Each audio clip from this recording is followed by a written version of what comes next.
ntigereranywa n'abakobwa 10 bagiye gusanganira umukwe.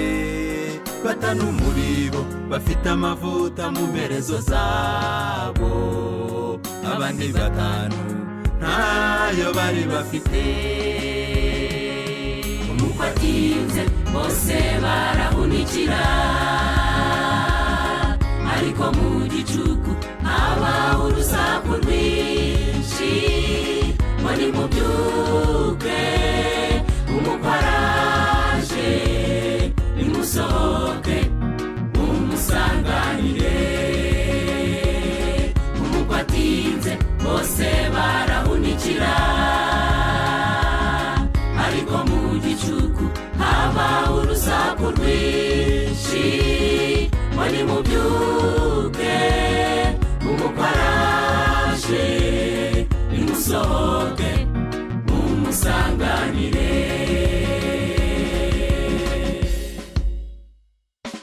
Abanyabwenge bacana amatara yabo, abapfu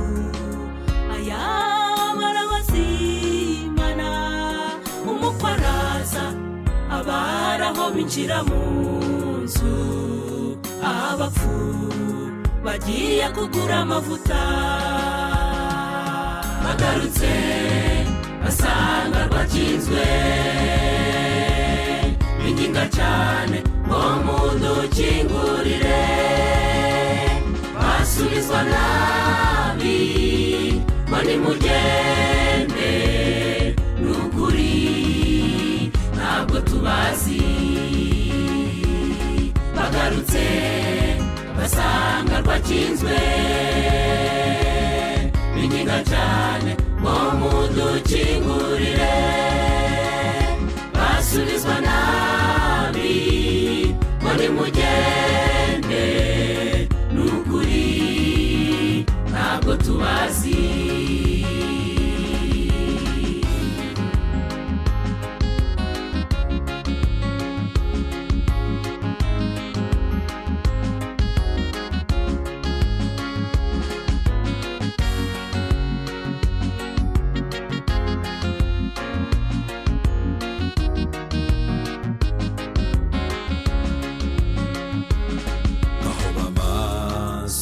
Umunsi n'igihe kuko yavuze ko ubwe azaza nk'umujura.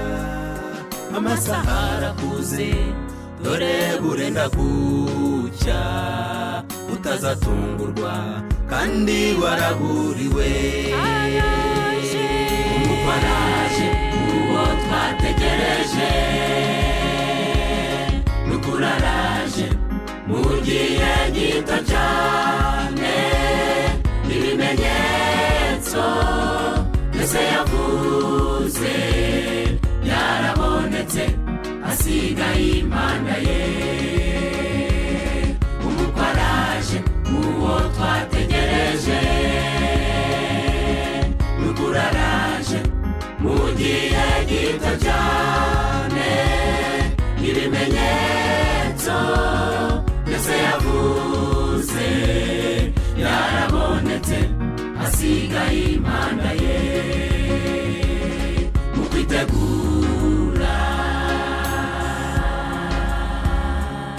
nukuba maso,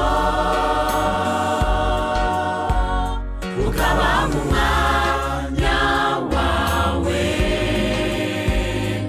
utaza tugurwa. Kuko kuza kumwana umuntu uzaba nk'ukumujura. Umujura atungura bene urugo ubwo baba basinziriye bahunikiye. Bisaba kuba maso ugategereza, nurambirwe